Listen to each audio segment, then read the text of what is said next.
बिस्मिल्लाहिर्रहमानिर्रहीम। अस्सलामु अलैकुम दोस्तों, आज की वीडियो में हम बात करने वाले हैं क़यामत की एक ऐसी बड़ी निशानी के बारे में जिसे अल्लाह के प्यारे नबी हज़रत मोहम्मद सल्लल्लाहु अलैहि वसल्लम ने 1400 साल पहले ही बता दिया था और आज वो निशानी फ़लस्तीन में ज़ाहिर हो चुकी है। मतलब ये कि इस निशानी को आज हम अपनी आंखों से पूरा होते हुए देख रहे हैं, जिसको देखते हुए यही लगता है कि क़यामत बहुत करीब आ चुकी है। दोस्तों, बैतुल मुक़द्दस अनबिया कराम की सरजमीन है जो फ़लस्तीन में मौजूद है। इसके बारे में अल्लाह के प्यारे नबी ने इरशाद फरमाया कि बैतुल मुक़द्दस इस रुए ज़मीन पर बनाई गई दूसरी मस्जिद है और ये मक्का और मदीना के बाद मुसलमानों के लिए तीसरी सबसे मुक़द्दस जगह है जिसकी जानिब इबादत के लिए सफ़र करना जायज़ है। और यही नहीं, अल्लाह के प्यारे नबी ने 16 या 17 महीनों तक इस मस्जिद की तरफ यानी कि मस्जिद अक्सा की तरफ रुख करके नमाज भी पढ़ी है। तो इससे ये साफ जाहिर होता है कि अल्लाह के प्यारे नबी सल्लल्लाहु अलैहि वसल्लम को इस मस्जिद से बेइंतहा मोहब्बत रही है। लेकिन साथ ही इसके बारे में ये भी कहा जाता है कि ये वही मुकद्दस मकाम है जहाँ से क़यामत की बड़ी निशानियों का आगाज़ होगा। क़यामत की निशानियों में से एक बड़ी निशानी हज़रत ईसा अलैहिस्सलाम का ज़हूर फ़लस्तीन के यरूशलेम में एक सफ़ेद मीनार के पास होगा और इसी मकाम लुद पर हज़रत ईसा अलैहिस्सलाम दज्जाल का कत्ल करेंगे। और यही नहीं, इसी तरह याजूज माजूज का फसाद शुरू होगा।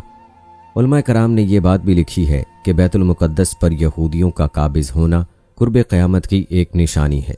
इसके अलावा अल्लाह के प्यारे नबी हज़रत मोहम्मद सल्लल्लाहु अलैहि वसल्लम ने आज से 1400 साल पहले क़यामत की कुछ ऐसी निशानियां बताई थीं कि जिनके बारे में आपने फरमाया था, जब ये निशानी ज़ाहिर होने लगे तो समझ लेना कि क़यामत करीब आ चुकी है। लेकिन आज जिस दौर से हम गुजर रहे हैं इसमें क़यामत की बहुत सारी निशानियां ऐसी हैं जो पूरी हो चुकी हैं और इनमें से कुछ निशानियां ऐसी भी हैं जिनका ज़ाहिर होना अभी बाकी है।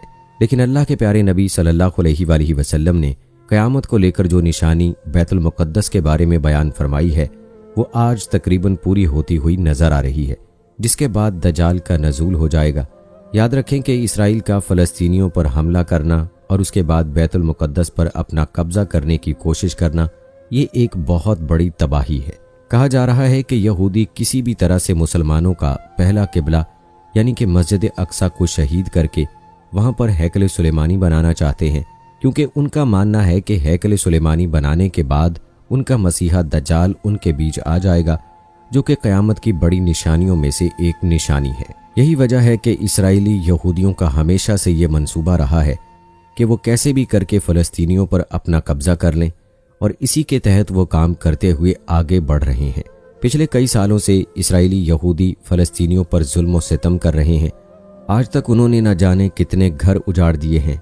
इसराइली फ़लस्तीनियों को इस कदर कमज़ोर करने में लगे हुए हैं कि वो अपने हक़ के लिए आवाज़ तक बुलंद ना कर सके।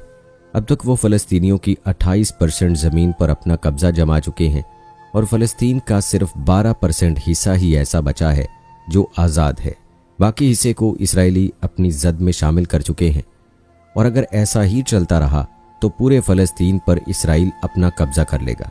सुनन अबी दाऊद में है कि अल्लाह के प्यारे नबी हज़रत मोहम्मद सल्लल्लाहु अलैहि वसल्लम ने इरशाद फरमाया कि क़यामत की घड़ी, उसका दिन, उसका साल और उसका सही इल्म सिर्फ अल्लाह के पास है। लेकिन क़यामत की कुछ ऐसी मिसालें ज़रूर हैं कि जिनके ज़ाहिर होने के बाद क़यामत आ जाएगी।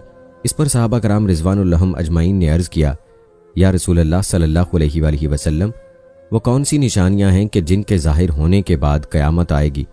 तो इस पर अल्लाह के प्यारे नबी हज़रत मोहम्मद सल्लल्लाहु अलैहि वसल्लम ने इरशाद फरमाया, वो वक्त बहुत करीब आ रहा है और बहुत ही जल्द तुम्हारे बीच आ जाएगा जब सारा कुफार मुत्तहिद होकर यानी कि एक होकर तुम्हारे सामने आ जाएगा।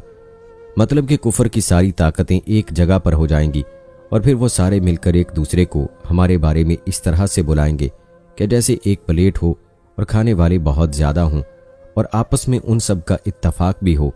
इसका मतलब ये है कि अल्लाह के प्यारे नबी सल्लल्लाहु अलैहि वसल्लम ने इरशाद फरमाया, दुनिया में एक वक्त ऐसा आएगा कि उस वक्त मेरी उम्मत एक प्लेट की तरह होगी। उसके दाएं बाएं चारों तरफ से दुश्मन एक होकर आ जाएंगे और एक दूसरे को दावत दे रहे होंगे कि तुम भी हमारे साथ शामिल हो जाओ और मिलकर इन मुसलमानों पर हमला करो। आज ऐसा होते हुए हम अपनी आंखों से देख रहे हैं। आज इसराइल सारे कुफार ममालिक को दावत दे रहा है कि आओ और हमारे साथ मिलकर इन फ़लस्तीनियों को ख़त्म करो। दोस्तों, आपने देखा भी होगा कि इसराइल की इस दावत पर अमेरिका कैसे उनकी मदद का ऐलान कर चुका है। خیر اللہ کے پیارے نبی صلی اللہ علیہ وآلہ وسلم کا یہ فرمان سن کر صحابہ کرام کہنے لگے، یا رسول اللہ صلی اللہ علیہ وآلہ وسلم، کیا اس وقت مسلمان تعداد میں تھوڑے ہوں گے؟ کیا ہمارے پاس اس وقت اسلحے نہیں ہوں گے؟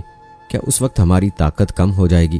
تو اس پر اللہ کے پیارے نبی صلی اللہ علیہ وآلہ وسلم نے فرمایا، نہیں، اس وقت تمہاری تعداد بہت ہوگی، تمہارے پاس اسلحہ بھی ہوگا اور طاقت بھی بہت زیادہ ہوگی، لیکن اس کے باوجود تم کمزور ہو جاؤ گے، وہ اس لیے کہ اس وقت تم سیلاب کی جھاگ کی مانند ہوگے۔ دوستو یاد رکھیے، اللہ کے پیارے نبی حضرت محمد صلی اللہ علیہ وآلہ وسلم نے 1400 سال پہلے جو فرمایا تھا وہ آج ثابت ہو چکا ہے۔ یہی وجہ ہے کہ آج دنیا کے تمام اسلامی ملک ایک دھاگے کی طرح بن گئے ہیں۔ آج مسلمانوں کے پاس فوج بھی ہے، ہتھیار بھی ہے، تعداد بھی زیادہ ہے، لیکن اس کے باوجود آج ہم ایک پلیٹ کی طرح ہیں۔ اور یہی نہیں، اس کے آگے اللہ کے پیارے نبی صلی اللہ علیہ وآلہ وسلم نے ارشاد فرمایا کہ اللہ تعالیٰ تمہارے دشمن کے سینوں سے تمہارا خوف نکال دے گا اور تمہارے دلوں میں دشمن کا خوف ڈال دے گا، تو سمجھ لینا کہ قیامت قریب آ چکی ہے۔ دوستو آج ایسا بھی ہم اپنی آنکھوں سے دیکھ رہے ہیں۔ آج ہم امریکہ سے ڈر رہے ہیں، اس لیے کہ ہم تباہ و برباد ہو جائیں گے، ہمارے سارے کاروبار ٹھپ ہو جائیں گے۔ لہٰذا یہ سن کر ایک صحابی نے عرض کی کہ یا رسول اللہ صلی اللہ علیہ وآلہ وسلم، اس وقت مسلمانوں کی ایسی حالت کیوں ہوگی؟ مسلمان اس حالت میں کیوں پہنچیں گے؟ اتنی کمزور حالت میں ہم کیوں آ جائیں گے؟ تو یہ سن کر اللہ کے پیارے نبی صلی اللہ علیہ وآلہ وسلم نے فرمایا، اس وقت مسلمان دنیا سے پیار کرنے لگیں گے اور موت سے ڈرنے لگیں گے۔ اور دوستو کوئی شک نہیں کہ آج ایسا بھی مسلمانوں کے ساتھ ہو رہا ہے۔ آج مسلمان دنیا سے پیار کرنے لگے ہیں اور موت سے انہیں نفرت ہو گئی ہے۔ یہی وجہ ہے کہ آج کا مسلمان کمزور پڑ چکا ہے۔ یاد رکھیں، موجودہ حالات میں اسرائیل اور فلسطین کے درمیان جو معاملات چل رہے ہیں، یہ در حقیقت پوری دنیا کے مسلمانوں کے لیے ایک بہت بڑا خطرہ ہے۔ لیکن افسوس، آج پوری دنیا کے مسلمانوں میں سے کوئی بھی ملک ایسا نہیں ہے جو ان فلسطینیوں کی مدد کر سکے۔